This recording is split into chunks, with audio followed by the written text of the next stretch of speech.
नमस्कार, मैं डॉक्टर उषा शर्मा, सहाचार्य हिंदी सेठ रंगलाल कोठारी, स्नातकोत्तर महाविद्यालय राजसमंद से। आज हम द्वितीय वर्ष की रीति काव्य माधुरी से पद्माकर कवि के पदों का अध्ययन करते हैं। ये इनके कोर्स के अंदर सम्मिलित है और इनका हम अध्ययन करते हैं।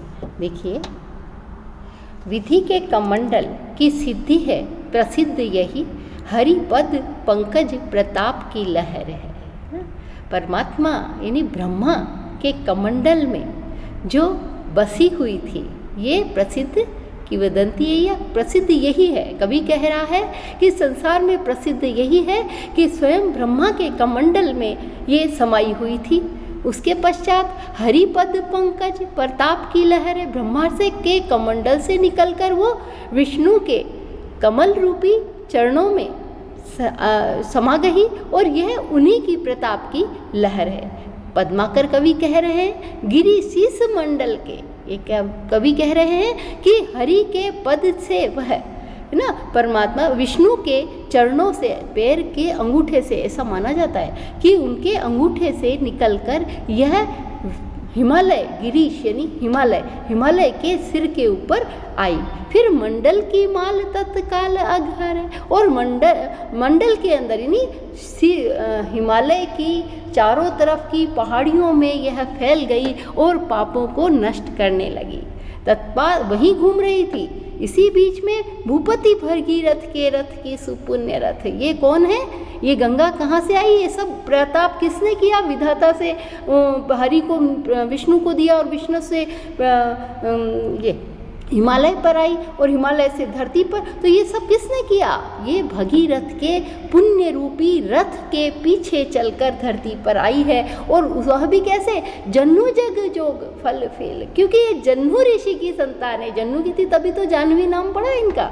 तो जन्नु ऋषि की ये जो पुत्री है, ये इस प्रकार से भगीरथ के पुण्य रूपी रथ के पीछे चलकर धरती पर आई। क्षेम की चहर, इस धरती में क्षमा की छहर यानी अपनी छटा बिखेरने वाली गंगा रावरी लहर, गंगा अपने आप में विशिष्ट लहरें लेकर कलिकाल को कहर, कलिकाल के अंदर इस ये जो कलयुग है इसके अंदर कहर ढाती हुई, यानी कलयुग का भी प्रताप जो है, कलयुग का जो अपना क्षेत्र है वो भी यहाँ पर कहर बनकर रुक जाता है। जम जाल को जहर है और यमराज जो सबको अपने नरक में ले जाए या यमराज जो मृत्यु के अंदर समेट ले, उसके लिए भी यह जहर के समान है। इस प्रकार गंगा के पुण्य को इस पद के अंदर कवि ने बताया है कि गंगा किस प्रकार से धरती पर आई और पूरी एक कहानी सी उन्होंने इसके अंदर लिख दी है और गंगा के महत्व को इसके अंदर प्रकट किया है। देखिए, इसके अंदर हमने देखा रूपक अलंकार है ना, हरिपद पंकज है ना, और यहाँ पर गिरीश शीस मंडल, साथ ही यह भगीरथ के रथ की सुपुण्य पथ है ना, भगीरथ की पुण्य रूपी रथ के अंदर बैठकर। तो रूपक अलंकार का सौंदर्य चारों तरफ है। थोड़ा सा नाद भी है, देखो अघहर लहर फहर है ना, जहर कहर, तो सबके अंदर एक अनुप्रासिक सौंदर्य के साथ थोड़ा सा नाद सौंदर्य भी यहाँ दिखाई दे रहा है। हम अगला पद पढ़ते हैं। नीर के निकट रेणु रजित लसे है यूं तट, एक पट चादर की चांदनी बिछाई सी।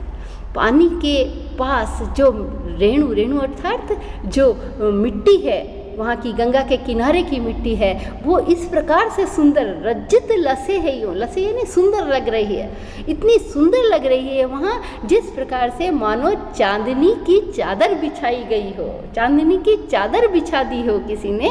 तो त्यों क्यों कहे पद्माकर त्यों करत कलोल लोक है ना।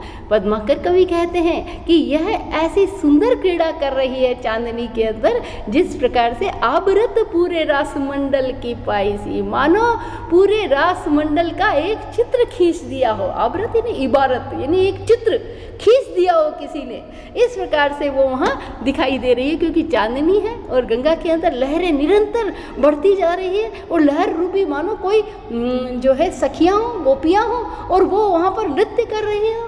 विशद विहंगन की बानी राग रचते सी, है ना, इतना विशद व्यापक वहाँ पर विहंगम नज़ारा दिख रहा है। जिस प्रकार से एक रागिनी, लहरें चलती है, गंगा नदी बहती है, कल कल का नाद हो रहा है और उस नाद के अंदर छम छम की ध्वनि आ रही है। ऐसा लगता है कि मानो राग रागिनी अपनी आवाज़ करती हुई स्वयं नृत्य कर रही है। नाचती तरंग एन आनंद बधाई सी, तरंग, उसकी तरंगे जो है वो नृत्य कर रही है और एक प्रकार की बधाई सी सारे संसार को दे रही है। बधाई अर्थात सौभाग्य देना, अर्थात खुशी की लहर सी चारों तरफ फैली हुई है। अग की अंधेरी कहूँ रहन न पाई, यहाँ पर पाप का अंधेरा तो तनिक रह भी नहीं पाता। फिरे धाई धाई गंगा धार सरद जुहाई सी, दौड़ी दौड़ी फिर रही है गंगा की धारा। ऐसा प्रतीत हो रहा है मानो वो शरद ऋतु की जो चांदनी जुनाई है नहीं, चांदनी चारों तरफ फैल रही हो, इस प्रकार से वो दिखाई दे रही है। तो एक सुंदर रूपक अलंकार, सांग रूपक कहें इसको, पूरे पूरे पद के अंदर, है ना। तो गंगा में एक सांग, इस प्रकार से गंगा की मानो चांदनी बिछा दी हो, दूसरा वो कोल किनारा रखे मानो रासमंडल, है ना। कवि कह रहा है कि एक रासमंडल रूपी इबारत से यहाँ लिख दी गई हो, है ना। लहरें जो है स्वयं गोपिकाओं के रूप में नृत्य कर रही है, चारों तरफ ध्वनि आ रही है, संगीत आ रहा है, नृत्य हो रहा है ना। पाप वहाँ रह भी नहीं पा रहा है। तो इस प्रकार से एक सुंदर सांग रूपक अलंकार उन्होंने लिखा है। सी बार बार आए ना, चांदनी बिछा दिए रासमंडल के समान आनंद बधाई सी हो, तो यहाँ उपमा अलंकार भी है ना। तो अत्यंत सुंदर है। और भाषा देखो, ब्रज भाषा का सुंदर है, इतना सुंदर रूप ब्रजभाषा का कवि ने यहाँ लिखा है। तो बहुत ही सुंदर कविता, यह पद कवि ने लिखा है इसके अंदर। अगला हम पढ़ते हैं, कलित कपूर में न कीर्ति कुमोदिनी में, ना तो कपूर के अंदर है और ना ही कुमोदिनी की कीर्ति ऐसी है। कुमोदिनी अर्थात जो कमल का छोटा रूप नदी में खिलता है ना, वो ना ही उसकी ऐसी चांदनी है, ना ही कुंद में, ना इनमें मोगरे के अंदर है, ना कास में यानी कपास के अंदर है, और ना ही कंद में, ना ही कहीं धरती के अंदर कहीं भी जहाँ सफ़ेद कुछ भी दिखाई दे वहाँ ऐसा कोई सौंदर्य है। कहे पद्माकर न हंस में न हासों में, पद्माकर कवि कह रहे हैं न हंस इतना उज्जवल है और ना ही हंसी इतनी उज्जवल है। किसी को हंसते तो दांतों का सौंदर्य बिखर जाता है सफ़ेद, वैसा ना उसमें ऐसा सौंदर्य, ना हिम में ना ही बर्फ में है। हेरी हारी हिरण के वृंद में, मैं तो ढूंढ कर थक गई, कई हिरणों के झुंड के अंदर भी मुझे ऐसा सौंदर्य नहीं दिखाई देता, ऐसा सफ़ेद, ऐसा उज्ज्वलता मुझे नहीं दिखाई देती, है ना। पद्माकर कवि कह रहे हैं, जेती छवि गंगा की तरंगन में था, जो छवि गंगा की तरंगों के अंदर है, गंगा के लय के अंदर है, गंगा की बहती लहरों के अंदर है, तेती छवि क्षीर में न क्षीरदी के छंद में, ऐसी छवि तो ना ही तो क्षीर में है, किसी किनारे में है, और ना ही क्षीर सागर के अंदर भी इतना सौंदर्य। छंद शब्द कहा है, देखो छंद कहते हैं उस बंधन को जिसमें संगीत हो, लय हो, सौंदर्य हो, है ना। यहाँ छंद शब्द दिया तो स्वयं क्षीर सागर के किसी लय के अंदर, किसी सौंदर्य के अंदर बंधे बंधाए किसी छंद के अंदर भी ऐसा सौंदर्य नहीं है जैसा गंगा की तरंगों में है। ना चेत में है, ना चेत की चांदनी में है, चेत ऋतु की चांदनी थी उसमें भी नहीं है, ना चमेली की सफ़ेदी में है, ना चंदन में ऐसा सौंदर्य है, ना चंद्रचूड़ में ऐसा सौंदर्य है, और ना ही चंद्रमा में ऐसा सौंदर्य है। कहीं भी ऐसा सौंदर्य नहीं है जैसा गंगा की छवि के अंदर सुंदर सौंदर्य है। तो देखिए च च च की आवृत्ति अंतिम छत के अंदर कितना सुंदर नाद पैदा कर रही है, और यह अनुप्रासिक सौंदर्य यहाँ दिखाई दे रहा है। और इसके साथ ही कवि ने जो अतिशयोक्तिपूर्ण गंगा का वर्णन किया है, यहाँ वह हृदयंगम कर देने वाला बहुत ही सुंदर गंगा का वर्णन किया है। कहीं कहीं व्यतिरेक अलंकार भी हमें दिखाई दे रहा है ना। इसमें जो है ये है ना कि ना कुंद में, ना कास में, कपास में, ना कंद में, सफ़ेदी के लिए तो ये सब प्रसिद्ध है, लेकिन इनमें भी नहीं है। गंगा का सौंदर्य इससे भी ज़्यादा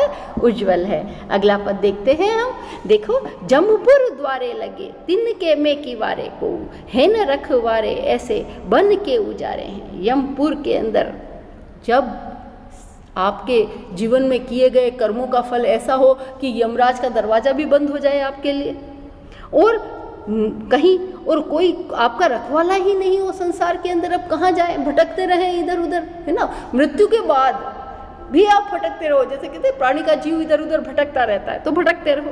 कहे पद्माकर तिहारे प्रण धारे ते, ऐसे समय के अंदर आप ये प्रण धारण कर लें कि करीब अब भारे सूर्य लोक को सिधारे। और आप सोचो कि मैं तो स्वर्गलोक ही जाऊंगा, किसी भी प्रकार जाऊंगा तो स्वर्गलोक ही जाऊंगा। तो ऐसे में सुजे ने सुखारे करे पुण्य ऊंची आरे आती। ऐसे में जो श्रेष्ठ लोग हैं उनको सुखी करने वाला कौन है, उनके केवल पुण्य ही हैं। और वो पुण्य कौन से हैं, पतित कतारे भव सिंधु ते उतारे हैं। क्योंकि ऐसे में केवल पतित कतार है ना, यानी पापियों की कतार को भव सिंधु से, संसार सागर से पार करने वाले कौन है, काहू के न तारे तिन्हें गंगा तुम उतारे। जिसको कोई भी उद्धार नहीं कर सका उसका गंगा तुम उद्धार करने वाली हो। जैते तुम तारे तेते नभ में न तारे हैं, यानी संसार में असंभव से असंभव कार्य, इसका तो कोई उद्धार कर ही नहीं सकता, उसका भी आपने उद्धार किया है। हे गंगा, तुमने जितना उद्धार, जितने लोगों का, जितने प्राणियों का उद्धार किया है, उतने तो आसमान में तारे भी नहीं है, नभ में तारे भी नहीं है। देखो, देते तुम तारे, तो यहाँ तारे तारे शब्द 2 बार आया है, दोनों बार अलग अर्थ आता है। यहाँ यमक अलंकार का सौंदर्य है और बहुत ही सुंदर वर्णन उन्होंने गंगा के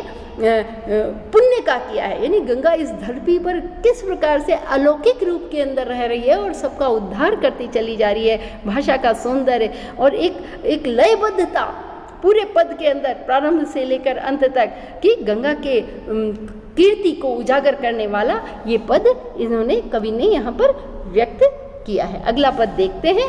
कूरम पे कोलहू पे शेष कुंडली है। कूरम अर्थात कच्छप है ना, कछुआ।